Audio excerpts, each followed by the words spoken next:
روزوں کا بیان آتا ہے، وہاں یہ آیت ہے شہر رمضان الذی انزل فیہ القرآن ھدی للناس وبینات من الہدی والفرقان. ھدی للناس، قرآن تمام لوگوں کے لیے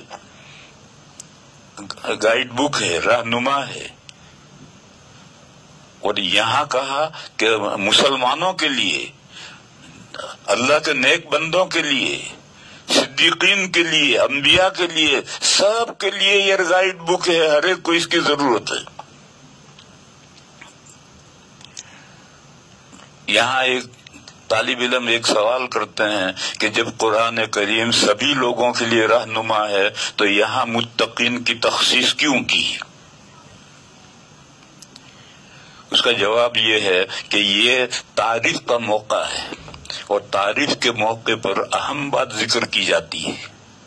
جیسے کل میں نے مثال بیان کیا تھا کہ قرآن کریم میں ایک جگہ پر اللہ کی تعریف کی جا رہی ہے، قل اللہم مالک الملک تؤتی الملک من تشاء وتنزع الملک ممن تشاء وتعز من تشاء وتذل من تشاء بیدک الخیر.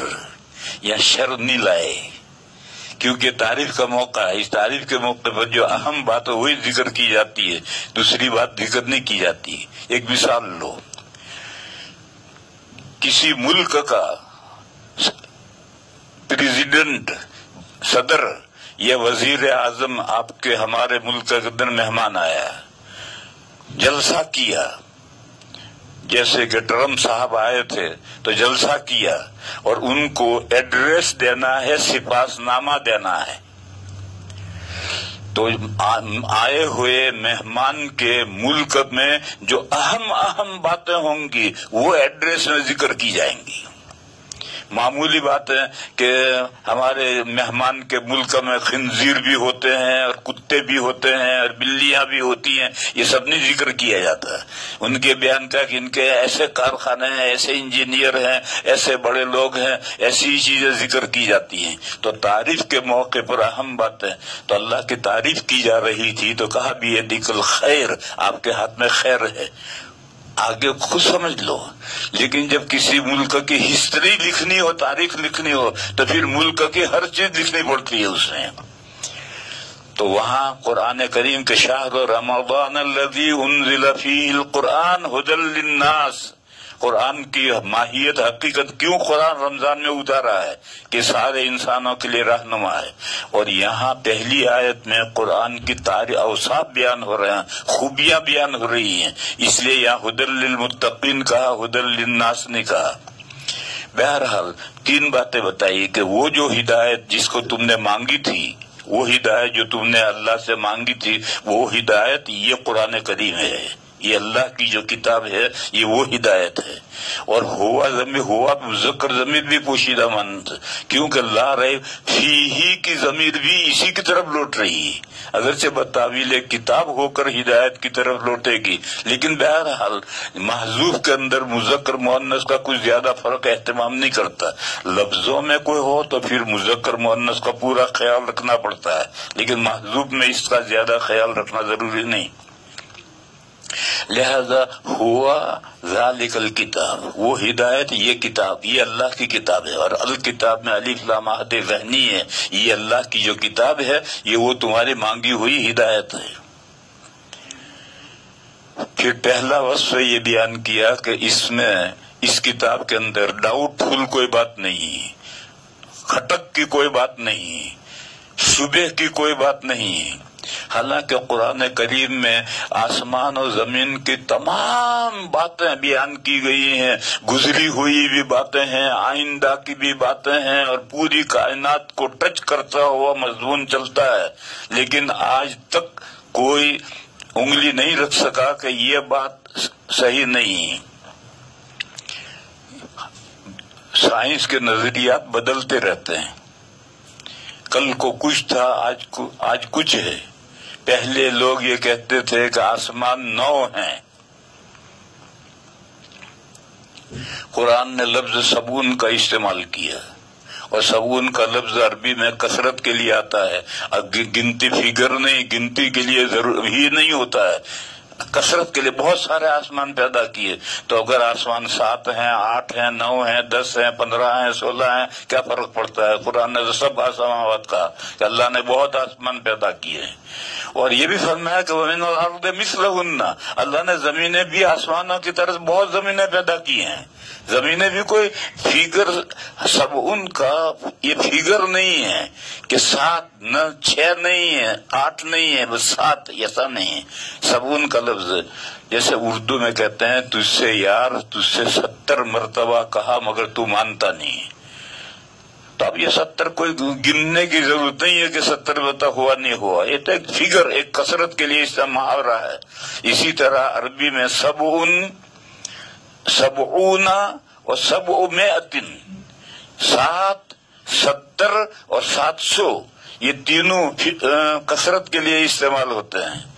آحاد کی کثرت کے لیے 70 آتا ہے، اور اس کی 20، 70، میعات نہیں بلکہ عشرات. آحاد کی کثرت کے لیے 70 اور عشرات دہائیوں کی کثرت کے لیے 70 اور میعات کی کثرت کے لیے 700 آتا ہے. تو اس لیے میں بھی کہہ رہا تھا کہ قرآن کریم میں ہر قسم کے مضامین ہیں، مگر کسی مضمون میں کوئی یہ نہیں کہہ سکتا ہے کہ یہ مضمون جو ہے تحقیق سائنس کی تحقیق کے خلاف ہے، ایسا نہیں کہہ سکتا ہے. سارے مضامین کو کائنات کے مضامین سائنس کے باتوں کو ٹچ کرتا ہوا چلتا ہے، لیکن کسی چیز سے ٹکراؤ نہیں. آج کل ایک مسئلہ ہے کہ سورج گھوم رہا ہے زمین کے گرد یا زمین گھوم رہی ہے سورج کے گرد. پہلے لوگ کچھ کہتے تھے، آج لوگ کچھ کہتے ہیں. قرآن کریم میں صاحب کہا کہ کل فی فلک یسبحون، ہر ایک اپنے دائرے میں چل رہا ہے. زمین اپنے دائرے میں چل رہی، سورج اپنے دائرے میں چل رہا ہے. شب و روز جو ہوتے ہیں وہ کس کے چلنے سے ہوتے ہیں، اس مسئلے کو قرآن میں ذکر ہی نہیں کیا. بہرحال میں عرض یہ کر رہا تھا کہ قرآن کریم کی یہ 3 صفتیں ہیں. ایک تو یہ کہ یہ اللہ کی کتاب ہے، دوسرا یہ کہ اس میں کوئی ڈاؤٹ فل بات نہیں ہے، تیسرا ہے کہ اس کی گائیڈنس اور اس کی رہنمائی کے ہر بندہ محتاج ہے، بلکہ جتنے بڑے ہیں وہ زیادہ محتاج ہیں. پھر اس کے بعد میں یہ آتا ہے کہ متقین کون لوگ ہیں. وہ آگے 3 آیتوں میں ان کا ذکر ہے کہ متقین یہ لوگ ہیں. اس کو ہم کل بیان کریں گے، آج یہ بات یہیں تک ختم کریں گے، اس لیے کہ میرے پاس سوالات بہت سارے آ گئے ہیں اور وہ اتنے تفصیلی اور لمبے سوالات ہیں کہ اس کو وقت میں نمٹنا ان کا مشکل ہے. پہلا سوال یہ ہے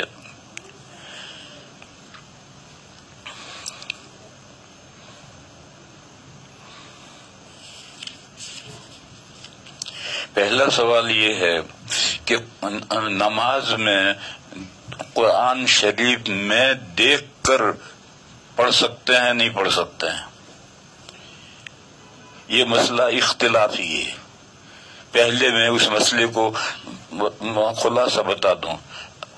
احناف کے یہاں، حنفیہ کے یہاں اگر قرآن شریف میں دیکھ کر کے امام یا نمازی پڑھے گا تو نماز نہیں ہوگی، نماز فاسد ہو جائے گی.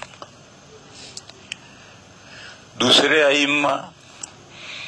ائمہ میں 3 ائمہ کہتے ہیں کہ قرآن میں دیکھ کر پڑھ سکتے ہیں، بلکہ ہمارے امام اعظم کے 2 شاگرد صاحبین ہیں، وہ صاحبین بھی کہتے ہیں کہ قرآن میں دیکھ کر پڑھ سکتے ہیں. لیکن احناف کے یہاں اس پر فتویٰ نہیں ہے. فتویٰ امام اعظم کے قول پر ہے کہ قرآن میں دیکھ کر نہیں پڑھ سکتے ہیں. کیوں نہیں نماز فاسد ہو جائے گی؟ اس کی صرف ایک بنیاد ہے، اور کتابوں میں ایک دوسری بنیاد لکھی ہے، وہ صحیح نہیں ہے. لیکن کتابوں میں تو ہر طرح کے اقوال ہوتے ہیں، ان اقوال کا اعتبار نہیں ہے۔ اصل بنیاد یہ ہے کہ یہ تلقی من الخارج ہے، باہر سے ایک چیز کیچ کر رہا ہے، اور نماز میں باہر سے کیچ کرنا یہ درست نہیں ہے۔ چاہے کوئی چیز ہو، مثلا نمازی کے سامنے ایک پمفلٹ لگا ہوا ہے، ایک اشتہار لگا ہوا ہے، یا کوئی نقشہ لگا ہوا ہے، اس میں قرآن لکھا ہے یا غیر قرآن لکھا ہے، یا سامنے والا نمازی ہے، بنیان اس نے پہن رکھا ہے، اس بنیان کے پیچھے لکھا ہے منکی ڈنکی گدھا بندر۔ اب جب نظر پڑے گی تو نظر پڑتے ہی سمجھ تو جائے گا، تو اگر لکھے ہوئے پر نظر پڑے اور نظر پڑ کر سمجھ گیا تو اس سے نماز پر فاسد نہیں ہوتی، نماز پر اثر نہیں پڑتا۔ لیکن اگر اس کو پڑھ لے، چاہے سرن پڑھے چاہے جہرن پڑھے، من میں پڑھے نہیں، ایک من میں جو پڑھنا ہے یہ سمجھنا ہے، من میں نہیں، سرن پڑھے یا جہرن پڑھے تو نماز فاسد ہو جائے گی۔ سرن پڑھنا کیا ہے کہ زبان ہلے، مخرج پر لگے اور صوت پیدا نہ ہو، تو یہ سر کا ادنا درجہ ہے۔ اور اگر صوت پیدا ہو اور خود سنے، پاس میں کھڑا ہوا نہ سنے، تو یہ اعلیٰ درجہ ہے۔ سرن پڑھنے کا یہ ہے کہ تصحیح حروف ادا ہو گئے، زبان ہلی اور مخرج پر لگی اور اس سے حروف ادا ہو گئے، آواز پیدا نہیں ہوئی، تو یہ سر کا ادنا درجہ ہے۔ اور آواز پیدا ہوئی مگر وہ خود سنی، دوسرے نے نہیں سنی، تو یہ اعلیٰ درجہ ہے۔ تو اگر اس طرح سے سرن پڑھے، اور دیکھو جو سری نمازیں ہیں، نفل نماز سری ہیں اور ظہر اور عصر کی نماز سری ہیں، ان میں سرن پڑھنا فرض ہے۔ اگر من میں پڑھے گا نماز نہیں ہوگی۔ کچھ لوگ ہیں کہ وہ پڑھتے ہیں، من میں پڑھتے ہیں، ہونٹ ان کے لگے ہوئے ہیں، ہونٹ ذرا نہیں ہل رہے اور من میں پڑھ رہے ہیں، تو من میں پڑھنے سے نماز نہیں ہوگی، نفل نماز بھی نہیں ہوگی، فرض بھی نہیں ہوگی۔ سرن جو پڑھنا ہے اس میں سرن پڑھنا ہے، اور سر یعنی آہستہ پڑھنے کا ادنا درجہ ہے تصحیح حروف ادا ہو جائیں، اور اعلیٰ درجہ ہے کہ آواز پیدا ہو اور خود سنے دوسرا نہ سنے۔ اور ایک ہے جہر، زور سے پڑھنا۔ زور سے پڑھنا یہ ہے کہ آواز پیدا ہو، اس کو کم سے کم دوسرا دائیں طرف والا آدمی یا بائیں طرف والا آدمی سن لے کہ آپ نے کیا پڑھا، تو یہ جہر ہے۔ بعض بندے نماز امام کے پیچھے نماز پڑھتے ہیں تو رکوع سجدے میں جاتے آتے تکبیرات اس طرح کہتے ہیں، اور رکوع سجدے میں تسبیحات اس طرح پڑھتے ہیں کہ دائیں بائیں والے سنتے ہیں، بلکہ دور تک سنتے ہیں، جبکہ یہ تسبیحات سرن کہنا سنت ہے۔ بس یہ جو اس طرح سے تسبیحات کہتے ہیں کہ دائیں بائیں والے دور تک سنتے ہیں، یہ سنت کے خلاف کرتے ہیں۔ ادنا درجہ جو جہر کا ہے وہ یہ ہے کہ دائیں بائیں سن لے تو جہر ہو گیا، اور یہ تسبیحات تو سری سنت ہیں، جہرن سنت نہیں۔ بہرحال جہر کا ایک درجہ یہ ہے کہ دائیں بائیں سن لے، اور جہر کا سب سے بڑا درجہ کیا ہے؟ وہ ہے جو گدھا چلاتا ہے، ان انکر الاصوات لصوت الحمیر، اس طرح سے چلا رہا ہے بے ضرورت۔ اسی لیے کتابوں میں لکھا ہے کہ مسجد میں ضرورت سے زیادہ آواز بلند کرنا مکروہ ہے۔ آج کل یہ آفت آ گئی ہے، لاؤڈ اسپیکر ایک فیشن بن گیا ہے۔ مسجد میں صف ایک صف ہے، 1.5 صف ہے، آخر تک اتنے ہی نمازی رہیں گے اور لاؤڈ اسپیکر سے امام صاحب نماز پڑھا رہے ہیں۔ یہ ضرورت سے زیادہ آواز بلند کرنا ہے، تو اس لیے جہر کا اعلیٰ درجہ اس کی تو کوئی حد ہی نہیں ہے، اور ادنا درجے کی حد یہ ہے۔ تو میں یہ کہہ رہا ہوں کہ چاہے سامنے لکھا ہوا ہے اس کو جہرن پڑھ لے تو بھی نماز فاسد، اور سرن پڑھ لے تو بھی نماز فاسد، اور من میں پڑھے یعنی نظر پڑی اور سمجھ گیا، یہ جو سمجھ گیا یہ من میں پڑھنا ہے، تو اس سے نماز فاسد نہیں ہوگی۔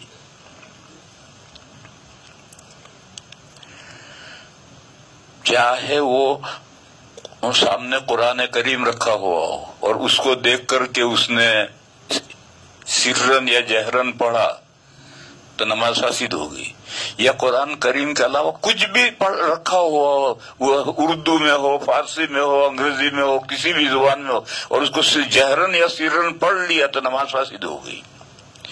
عمل سے اس کا کوئی تعلق نہیں، چاہے عمل سرے سے عمل نہ ہو۔ آج میں ایک مرتبہ وینکوور، یہ کینیڈا کے مغربی کنارے پر وینکوور ہے، وہاں سے پھر فیری میں جاتے ہیں، ایک بہت دور اندر ایک جزیرہ ہے وکٹوریا، تو وہاں ہم وکٹوریا میں ایک مرتبہ گئے وہاں، تو وہاں ایک مسجد ہے، چھوٹا سا جزیرہ ہے، اور اس جزیرے میں انہوں نے دو چیزیں ڈسپلے کر رکھی، تین چیزیں۔ ایک تو یہ کہ حضرت موسیٰ علیہ السلام جب طور پر گئے تو وہاں اللہ تعالیٰ سے جو ہم کلامی ہوئی، تو اس وقت میں سائے کا گرا تھا، اور اللہ نے موسیٰ علیہ السلام نے آگ پر درخت پر آگ دیکھی تھی، اور موسیٰ علیہ السلام کو حکم ہوا تھا کہ چپل نکال دو، تم مقدس واتی ہو، یہ سارا ڈسپلے کر رکھا ہے۔ دوسرا انہوں نے اس ڈسپلے کیا ہے کہ عیسیٰ علیہ السلام جب آسمان پر اٹھا لیے گئے تو اس کے بعد ایک جمعہ کے دن گڈ فرائیڈے کو تشریف لائے تھے، اور انہوں نے اپنے 12 حواریوں کے ساتھ میٹنگ کی تھی، تو اس میں انہوں نے فوٹو بنا رکھے ہیں، 12 حواری بنا رکھے ہیں، بیچ میں عیسیٰ علیہ السلام بٹھا رکھے ہیں، اور ان کے سامنے آپس میں کیا انہوں نے عیسیٰ علیہ السلام نے ہدایت دی تھی، یہ سب انہوں نے ڈسپلے کیا ہے۔ اور تیسرا انہوں نے ڈسپلے کیا تھا کہ پہلے پرانے زمانے میں پھانسی کس طرح ماری جاتی تھی، گردن کس طرح کاٹی جاتی تھی، وہ ایک جگہ پر وہ باقاعدہ کاٹ کر بتاتے ہیں، اور وہاں نابالغ بچوں کو جانے کی اجازت نہیں ہے، بالغ مرد ہی جائیں گے۔ تو یہ سب چیزیں ہیں، ان کے دیکھنے میں بھی بہت سی چیزیں عبرت حاصل ہوتی ہے۔ تو میں اپنے دوستوں کے ساتھ وہاں وکٹوریا میں گئے، تو وہاں ہم سب سے پہلے اتر کر کے ایک مسجد تھی، اس مسجد میں گئے۔ اس مسجد میں یہ عربوں کی مسجد تھی، وہاں عرب تھے، عرب کے علاوہ دوسرے لوگ نہیں تھے، تو وہاں مسجد میں ایک تو کھانے پینے کی کھجوریں وغیرہ، کھجوریں، سیب اور سب رکھا ہوا ہے، اور جس کو کھانا کھاؤ، اور جتنا کھاؤ اتنے پیسے وہیں رکھ دو۔ تو وہاں لوگوں کے پیسے بھی رکھے ہوئے تھے، لوگ کھاتے بھی تھے، پیسے بھی رکھتے تھے، ہم نے بھی کھایا اور پیسے رکھے۔ پھر وہاں ہم نے مسجد میں نماز پڑھی، تو وہاں امام کے سامنے ایک اسٹینڈ تھا، اس میں ایک بڑے حروف والا قرآن رکھا ہوا تھا، تو امام صاحب اللہ اکبر کہہ کر کے اس قرآن میں دیکھ کر کے وہ پڑھتے تھے۔ وہ ایک صفحہ اتنا تھا کہ اس میں ایک رکعت میں پڑھ لیا، دوسری رکعت میں وہ صفحہ یوں پلٹ دیتے ہوں گے دوسرے صفحے کے اندر۔ بہرحال اتنے بڑے بڑے حروف کا قرآن وہاں اسٹینڈ پر رکھا ہوا تھا کہ امام اپنے مصلی پر کھڑا ہوا دیکھ کر کے بہت آسانی سے پڑھ سکتا ہے۔ بہرحال عمل سے اس کا کوئی تعلق نہیں، اس کا کتابوں میں لکھا ہے، میں نہیں کہتا کہ نہیں لکھا، مگر کتابوں میں لکھی ہوئی ہر بات صحیح نہیں ہوتی ہے۔ دیکھو میں اس کی مثال دوں، طواف زیارت حج میں فرض ہے، ضروری ہے۔ اگر کسی عورت کو ماہواری آ جائے تو ماہواری میں طواف زیارت نہیں کر سکتی، وہ مؤخر کرے گی، جب پاک ہوگی تب طواف زیارت کرے گی۔ ماہواری میں طواف زیارت کیوں نہیں کر سکتی؟ تو کتاب شرح وقایع میں یہ قول لکھا ہے کہ طواف چونکہ مسجد میں ہوتا ہے اور حائضہ مسجد میں نہیں جا سکتی، تو اس لیے طواف زیارت وہ نہیں کرے گی۔ یہ جو قول شرح وقایع میں لکھا ہے یہ صحیح نہیں ہے، اس پر فتویٰ نہیں ہے، بلکہ کیونکہ اب تو ایسا ہے کہ مسجد سے باہر طواف کرے، مسجد میں داخل ہی نہ ہو کرے۔ اصل یہ ہے کہ طواف زیارت کے لیے طہارت ضروری ہے، اور حائضہ پاک نہیں ہے، اس لیے وہ طواف نہیں کرے گی، جب پاک ہوگی تب کرے گی۔ تو اب یہ مسجد میں حائضہ نہیں جا سکتی، یہ قول شرح وقایع میں لکھا ہے، مگر یہ دلیل بنیاد نہیں ہے۔ اسی طرح سے یہ بنیاد کے عمل کثیر ہوگا، اس لیے نہ نماز قرآن میں دیکھ کر پڑھنے سے نماز فاسد ہو جائے گی، یہ لکھا ہے قول، لیکن یہ بنیاد نہیں ہے۔ اصل بنیاد ہے تلقی من الخارج، اور تلقی من الخارج میں قرآن ہی نہیں ہے، کوئی بھی چیز ہو، اگر آپ خارج میں سے دیکھ کر آپ اس کو زبان سے پڑھ لیں گے تو نماز فاسد ہو جائے گی۔ ایک بات۔ دوسری بات یہ میں کہہ رہا تھا کہ دیکھو تقلید واجب ہے، تقلید فرض ہے، لیکن قرآن میں جو احکام ہوتے ہیں ان کو فرض کہتے ہیں، لیکن جو اس سے نیچے کے احکام ہے اس کے لیے واجب کا لفظ استعمال کرتے ہیں۔ تقلید واجب ہے، اور تقلید کے علاوہ تقلید شخصی بھی واجب ہے، اور یہ دو مسئلے بہت ہلکے پھلکے مسئلے ہیں، کوئی بہت لمبے چوڑے مسئلے نہیں ہیں۔ تقلید کیوں ضروری ہے؟ ایک سوال کا جواب دو، کیا ہر مسلمان اس پوزیشن میں ہے کہ اپنی ہر دینی ضرورت قرآن و حدیث میں سے خود نکال لے اور اس پر عمل کرے؟ جواب دو۔ جواب یہ کہ ایسا ہر مسلمان اس پوزیشن میں نہیں ہوتا۔ سوال یہ تھا کہ کیا ہر مسلمان اس پوزیشن میں ہے، اس حالت میں ہے کہ اپنی ہر دینی ضرورت قرآن و حدیث میں سے خود نکال کر عمل کرے؟ اس پوزیشن نہیں ہے تو پھر کیا کرے گا؟ دین پر عمل کرنا تو ہر مسلمان کو ضرورت ہے، ضروری ہے، تو جب ہر مسلمان اس پوزیشن میں نہیں تو کرے گا کیا؟ یہی ہے کہ جو دین جاننے والے ہیں ان سے پوچھ لیں۔ قرآن میں یہی ہے، فَاسْأَلُوا أَهْلَ الذِّكْرِ إِن كُنتُمْ لَا تَعْلَمُونَ، اگر تم دین کی باتیں نہیں جانتے ہو تو جو دین کی باتیں جاننے والے ان سے پوچھو۔ اسی کا نام تقلید ہے، اور یہ عقلی اور بدیہی مسئلہ ہے کہ ہر مسلمان اس پوزیشن میں نہیں ہے کہ وہ اپنے ہر دینی ضرورت قرآن و حدیث میں سے نکال سکے۔ جب نہیں ہے تو پھر کیا کرے گا؟ یہ آیت ہے، فَاسْأَلُوا أَهْلَ الذِّكْرِ إِن كُنتُمْ لَا تَعْلَمُونَ، لہذا پوچھ کر عمل کرے گا، اسی کا نام تقلید ہے۔ پھر مسئلہ آئے گا کہ تقلید شخصی کیوں ضروری ہے؟ بھئی جو بھی دین جاننے والا ہے اس سے پوچھے۔ صحابہ کے دور تک تقلید شخصی نہیں تھی، تقلید شخصی صحابہ کے بعد تابعین کے زمانے سے شروع ہوئی۔ سب سے پہلے دو فکر بنے، حجازی فکر اور عراقی فکر، اور پھر حجازی فکر میں سے مالکی بنے، شافعی بنے، حنبلی بنے۔ صحابہ کے زمانے میں تو جو بھی دین جاننے والا ہے اس کو ملتے تھے، اسے مسئلہ پوچھتے تھے، وہ بتاتا تھا، اس پر عمل کرتے تھے۔ اب معین شخص یعنی اسکول آف تھاٹ، ایک معین مکتب فکر کی فالو کرنا، پیروی کرنا ضروری ہے۔ ایسا کیوں؟ جو کوئی بھی دین جاننے والے سے پوچھ کر عمل کر رہا تو کیا حرج ہے؟ وہ بھی بہت موٹا سیمپل مسئلہ ہے، موٹا واضح ہے۔ وہ یہ ہے کہ دین کا کیا مقصد ہے؟ جو اللہ نے دین نازل کیا ہے اور ان سے کہا کہ میرے اس دین کو قبول کرو، ایمان لاؤ اور اس دین پر عمل کرو، تو اس دین کا کیا مقصد ہے؟ اس دین کا مقصد ہے تدین، دیندار ہونا۔ اب اگر آپ معین مکتب فکر کی تقلید کو ضروری نہیں کریں گے کہ جہاں تیرا الو سیدھا ہو جائے وہاں سے مسئلہ پوچھا، بیوی کو 3 طلاقیں دے دی غصے میں، اور جب کہا کہ 3 ہو گئی تو غیر مقلد مفتی کے پاس گیا، اس نے کہا یہ ہوئی یا نہیں ہوئی، ادھر سے مسئلہ پوچھ کر اپنا الو سیدھا کر لیا۔ تو اگر آپ کوئی معین کھوٹے کے ساتھ نہیں باندھو گے تو تدین مسلمانوں میں باقی نہیں رہے گا، تشاہی شروع ہو جائے گی۔ تشاہی، من مانی، جو جی چاہے گا اسی کو دین بنا لے گا جو جی چاہے۔ ایک قصہ مجھے یاد آیا، ہارون رشید رحمت اللہ علیہ کے زمانے میں، یہ بہت اچھا بادشاہ تھا ہارون رشید۔ اس کے زمانے میں ایک بندہ، ایک بڑا شخص، بڑا آدمی ایک کتاب لکھ کر لایا۔ اس زمانے میں کتابیں جب بڑی انوکھی کتابیں، بڑی کتاب لکھتے تھے تو بادشاہ کو پیش کرتے تھے، بڑا انعام ملتا تھا۔ تو بادشاہ کو جا کر پیش کی تو بادشاہ نے پوچھا بھئی تیری کتاب میں تو نے کیا لکھا ہے؟ تو اس نے کہا کہ میں نے اپنی کتاب میں ہر چیز کو جائز کیا ہے، اور میں نے فقہا کے جو اقوال ہیں، زنا فلاں فقی کے قول سے جائز ہے، اور سٹا فلاں فقی کے قول سے جائز ہے، چوری فلاں فقی کے اس قول سے جائز ہے، کیونکہ فقہا 4 نہیں ہیں، فقہا تو 40 ہیں، اور 25 مجتہدین کے نام ترمذی شریف میں ہیں، تو 25 بھی نہیں ہے، 25 نہیں 30 مجتہدین کے نام ہیں ترمذی شریف میں، تو ائمہ تو 4 نہیں ہے 40 ہیں۔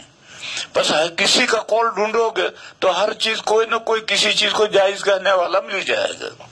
تو میں نے کہا، اس نے کہا کہ میں نے فقہا کے اقوال سے ہر ناجائز چیز کو جائز ثابت کیا ہے۔ بادشاہ نے کہا اچھا۔ ایک آدمی سے کہا کتاب لے، اور لے کر اس کے سر پہ بجا، اتنا بجا کہ یہ ریزہ ریزہ چورا چورا ہو جائے۔ وہ بڑی بہترین جلد بنا کر لایا تھا بادشاہ کو پیش کرنے کے لیے، اس نے لے کر مارنا شروع کیا، ریزہ ریزہ ہو گیا، کہا تیرا یہی نام ہے۔ تو میرے بھائیوں، اگر ایک کھوٹے سے نہیں باندھا جائے گا تو پھر یہ صورتحال پیش آئے گی، تشہیر شروع ہو جائے گی۔ آج کل اکیڈمیوں کا دور چل رہا ہے، آج کل اجتماعات ہو رہے ہیں، اور آج کل کوشش کر رہے ہیں کہ کسی بھی فقی کا کوئی قول مل جائے تو اس کو لے کر کے چیز کو جائز کر دو، حلال کر دو۔ ایسا کرنے جاؤ گے تو پھر سارے دین کا کباڑہ ہو جائے گا، تشہیر شروع ہو جائے گی، تدین باقی نہیں رہے گا۔ اس لیے میرے بھائیوں، اس مسئلے کو سمجھو کہ تقلید بھی واجب ہے اور شخصی تقلید بھی واجب ہے۔ اور تقلید کے معنی کیا ہے؟ تقلید کے معنی غلط فہمی پیدا کی ہے۔ کا تقلید یہ ہے کہ ہم اپنے گلے میں پٹا ڈالو اور اس میں رسی باندھ کر کے دوسرے کو دے دو کہ لے مجھے جہاں تو چاہے لے جا۔ یہ تقلید ہے، یہ تقلید نہیں، یہ تقلد ہے۔ آپ عربی نہیں جانتے، جو لوگ عربی جانتے ہیں وہ جانتے کہ یہ تقلید نہیں، یہ تقلد ہے۔ تقلید کے معنی تو ہے ہار پہنانا، ذمہ داری سونپنا۔ جیسے تقلید القاضی، بادشاہ نے کسی کو قضا کا عہدہ، جج کا عہدہ دیا تو تقلید القاضی ہے۔ اسی طریقے پر کسی کو کوئی لیڈر تھا، اس کو پھول ہار پہنایا تو یہ تقلید ہے، ہار پہنانا۔ تو ائمہ تو بہت گزرے ہیں، 40 ائمہ گزرے ہیں، لیکن جس سے عقیدت ہے، اس نے اپنی عقیدت کا جس کو ہار پہنایا ہے، یہ اس کی تقلید کر رہا ہے کہ میں ابو حنیفہ کی تقلید کر رہا ہوں، یعنی میں نے اپنی عقیدت کا ہار ابو حنیفہ کو پہنایا ہے۔ میں شافعی ہوں، یعنی میں نے اپنی عقیدت کا ہار امام شافعی کو پہنایا ہے۔ میں مالکی ہوں، یعنی اپنی عقیدت کا ہار امام مالک کو پہنایا ہے۔ تو دوسرے کو عقیدت کا ہار پہنانا، پھر اس نے قرآن و حدیث کو سامنے رکھ کر جو دین پیش کیا ہے اس پر عمل کرنا، اس کا نام ہے اتباع، فالوئنگ۔ اس کا نام ہے اتباع، فالوئنگ۔ ایک مثال میں دیا کرتا ہوں۔ آج کے پلین سے 3 لیڈر آ رہے ہیں، ایک کانگریس کا لیڈر آ رہا ہے، ایک بی جے پی کا لیڈر آ رہا ہے، ایک کمیونسٹ کا لیڈر آ رہا ہے۔ تو تینوں پارٹیوں کے ورکر پھول ہار لے کر کے ایئرپورٹ پر پہنچے ہیں ویلکم کرنے کے لیے، استقبال کرنے کے لیے۔ پلین لینڈ ہوا، لوگ پیسنجر اتر کر آنے لگے۔ سب سے پہلے کانگریس کا لیڈر سب سے آگے آ رہا ہے، تو یہ جو باہر مجمع کھڑا ہے، اس میں جو کانگریس کے ورکر ہیں وہ ان میں ہلچل پیدا ہوگی، اور وہ اچھلیں گے، کودیں گے اور نعرے لگانے شروع کریں گے، مرحبا، مرد حیا، ویلکم۔ پھر جب وہ امیگریشن سے گزر کر آئے گا تو یہ جو ورکر ہیں یہ سب مالائیں ہار پہنائیں گے۔ پھر وہ جب چلے گا تو اس کے پیچھے پیچھے یہ چلیں گے۔ یہ جو مالائیں پہنائی یہ تقلید ہے، اور پھر جو یہ چلا اس کے پیچھے جا رہے ہیں یہ اتباع ہے، یہ فالوئنگ ہے۔ اور دوسرے 2 پارٹیوں کے ورکر کھڑے رہیں گے۔ پھر بی جے پی کا لیڈر نظر آیا تو اس کے ورکر اچھلیں گے کودیں گے، اور جب وہ آئے گا تو اس کے ساتھ بھی یہی عمل کریں گے. پھر کمیونسٹ والے چپ چاپ کھڑے ہیں، جب ان کا آخر میں ان کا لیڈر آئے گا تو وہ یہی اچھلیں گے کودیں گے اور وہ بھی یہی کریں گے. ٹھیک یہ مثال ہے مختلف عوارض سے. مختلف عوارض یہ کہ مثلا ہندوستان کا رہنے والا ہے تو اب ہندوستان میں جن اساتذہ سے پڑھا ہے وہ سب حنفی ہیں، تو اب طالب علم جو ہے وہ امام ابو حنیفہ کا ہی معتقد ہوگا. اور کیرالہ میں جو طالب علم پڑھا ہے تو وہاں اساتذہ شافعی ہیں تو ہر طالب علم امام شافعی کا معتقد ہوگا. اور سوڈان میں جو پڑھا ہے وہ امام مالک علیہ الرحمہ کے اساتذہ سے پڑھا ہے تو ان کا معتقد ہو. سعودیہ میں پڑھا ہے تو امام احمد کے اساتذہ سے پڑھا ہے.